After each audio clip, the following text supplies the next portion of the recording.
Hello, everyone, and welcome back to Simple English Chat. I'm Leo. And I'm Mia. It's great to be here with you all again, live on YouTube.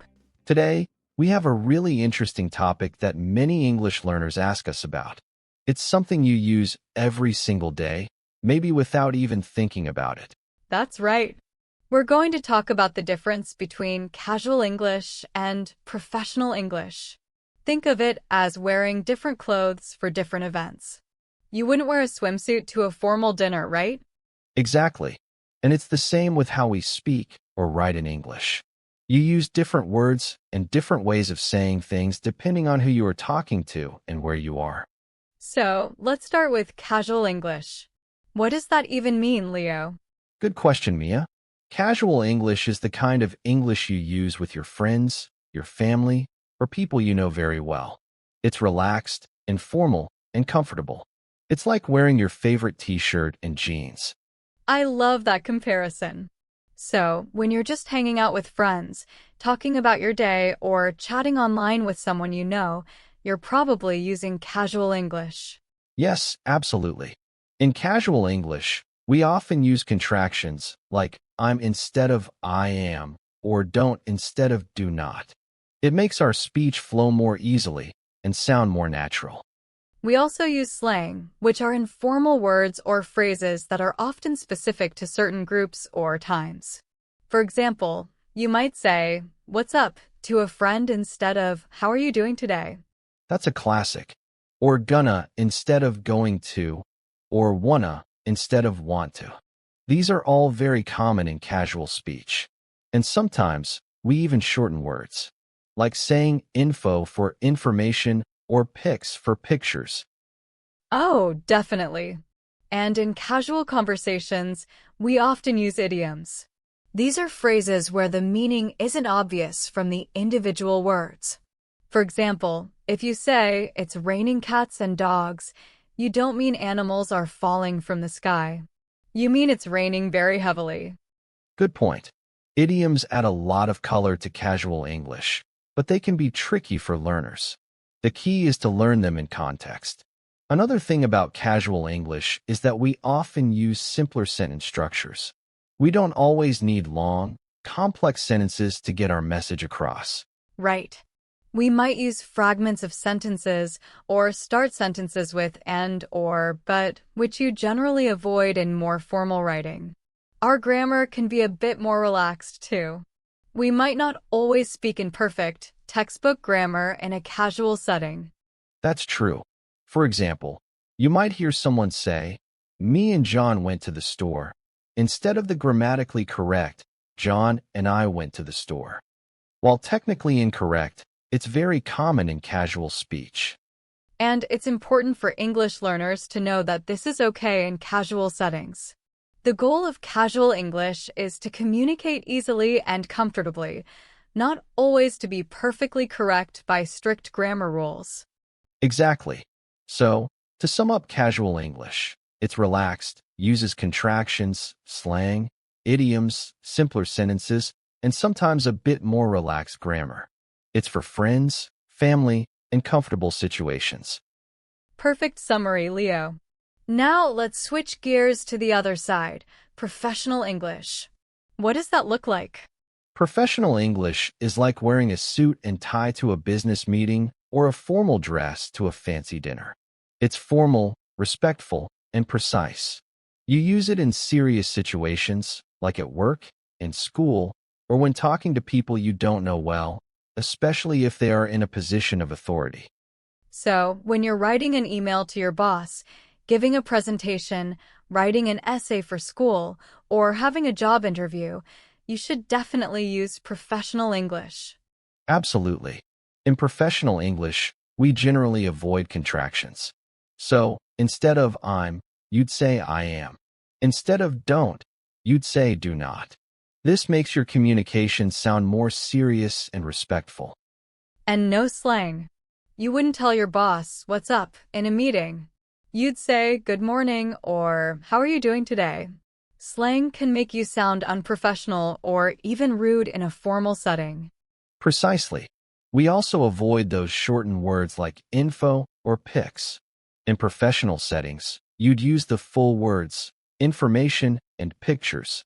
It shows attention to detail and respect for the communication.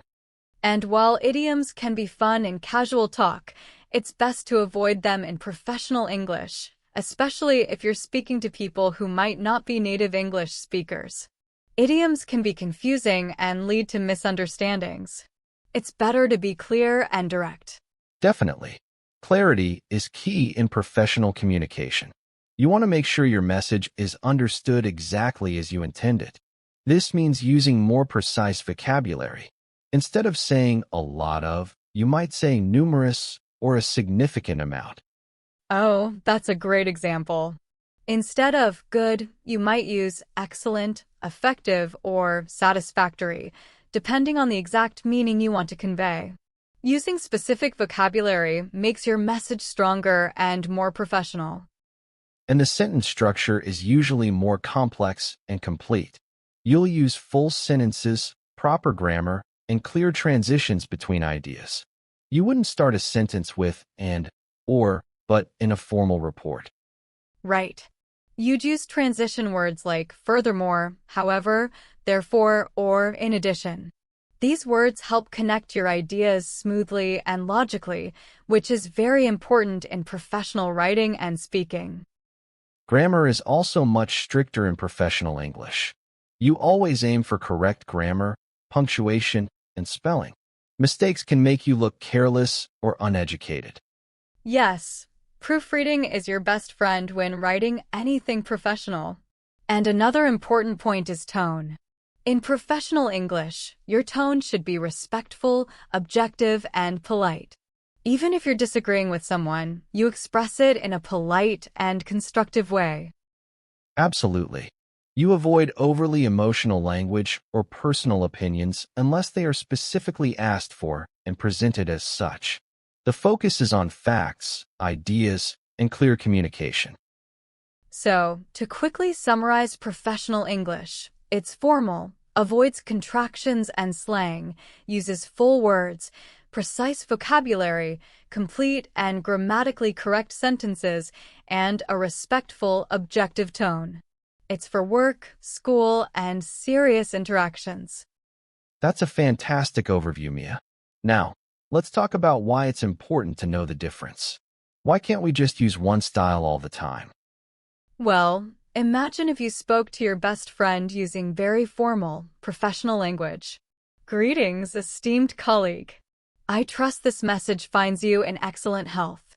Would you be amenable to joining me for a repast this evening? Your friend would probably think you were being sarcastic or that something was seriously wrong with you. They might even feel like you're putting a distance between you. It would sound unnatural and perhaps even a bit cold.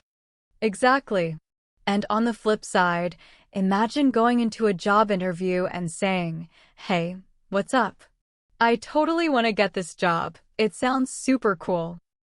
Oh no.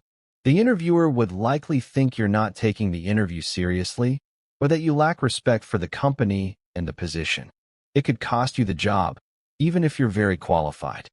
So, knowing when to use casual and when to use professional English is crucial for effective communication. It shows that you understand social situations and that you can adapt your language to fit the context. This is called register in linguistics, but we don't need to get too technical today. Just think of it as choosing the right tool for the job. It shows respect for the person you're talking to and for the situation. It helps you build good relationships, whether they are personal or professional. Let's give some more concrete examples of words and phrases. Leo, can you think of some casual words and their professional equivalents? Sure, let's try some common ones. Instead of fix, in a professional setting, you might say repair or resolve. Instead of get, you could say obtain or acquire. Instead of start, you might use commence or initiate. Instead of ask, you could say inquire or request. Instead of tell, you might say inform or notify. Instead of need, you could say require or necessitate. Instead of think about, You might say consider or contemplate. Those are excellent examples. It really highlights how different the vocabulary can be. Here are a few more. Instead of deal with, you could say manage or address. Instead of find out, you could say discover or ascertain. Instead of go up, you could say increase or ascend. Instead of go down, you could say decrease or decline.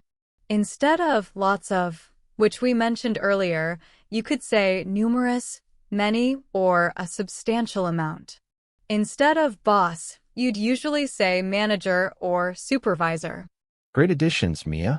It's not just single words, but also phrases.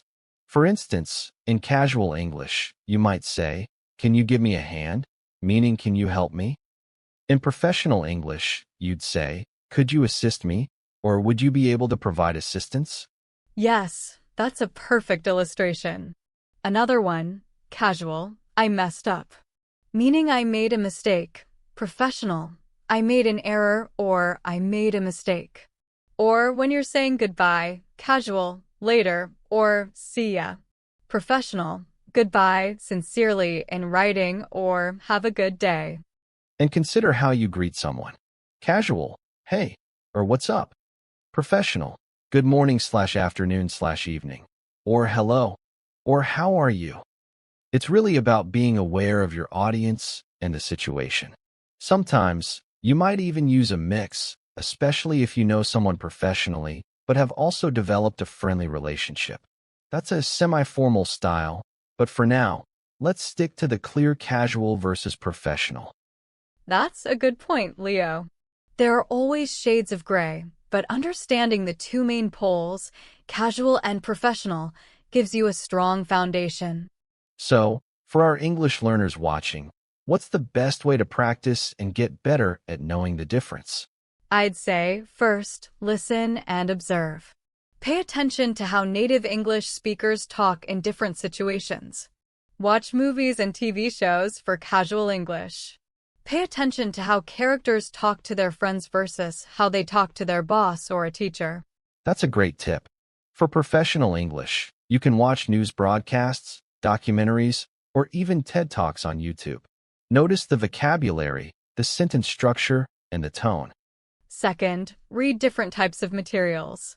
Read social media posts, blogs, or casual emails for examples of casual English. Then, read articles from reputable newspapers, academic papers, or business reports for professional English. You'll quickly start to see the patterns. Third, practice writing. Try writing an email to a friend about your weekend, and then try writing an email to a potential employer asking about a job. You'll immediately feel the difference in the words and structures you choose. And fourth, don't be afraid to make mistakes. It's part of learning. If you use a casual phrase in a professional setting, someone might politely correct you, or you'll notice their reaction and learn from it. The goal is to keep trying and keep improving. Absolutely. The more you expose yourself to different contexts, the more natural it will become. It's like learning to ride a bike. At first, it feels strange, but with practice, it becomes second nature. And remember, even native speakers sometimes get it wrong. We might accidentally use a casual phrase in a formal email when we're tired, or we might overthink a casual conversation. It happens.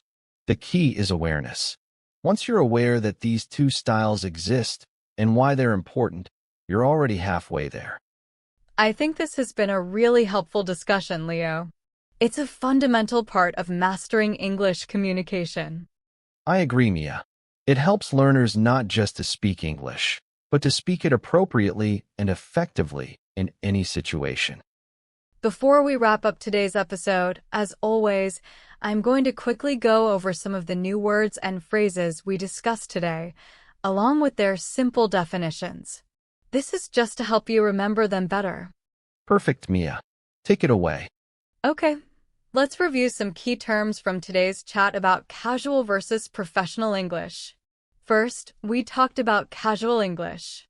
This is the relaxed way of speaking or writing used with friends and family. It's informal. Then we have professional English. This is the formal and respectful way of speaking or writing, used in serious situations like work or school. Next, we mention contractions. These are shortened forms of words like I'm for I am or don't for do not. They're common in casual English. We also discuss slang. These are very informal words or phrases that are often specific to certain groups. For example, what's up means how are you? Then there are idioms. These are phrases where the meaning is not clear from the individual words. For example, raining cats and dogs means it's raining a lot. These are common in casual talk. We also talked about precise vocabulary. This means using exact and specific words to make your meaning very clear, which is important in professional English. For example, instead of good, you might say effective. Another term was sentence structure. This refers to how words are put together to form sentences. Casual English often has simpler structures, while professional English uses more complete and complex ones. We covered tone. This is the feeling or attitude expressed in your voice or writing. In professional English, the tone should be respectful and objective. And finally, we touched on proofreading. This means carefully checking your writing for any mistakes in grammar, spelling, or punctuation, especially important for professional English. Wow, that's a really helpful summary, Mia. It ties everything together nicely. I hope it helps our viewers remember these important ideas. Knowing these differences will really help you communicate better in English in any situation. We really hope you found this episode of Simple English Chat useful. Remember, learning English is a journey, and understanding these different styles is a big step.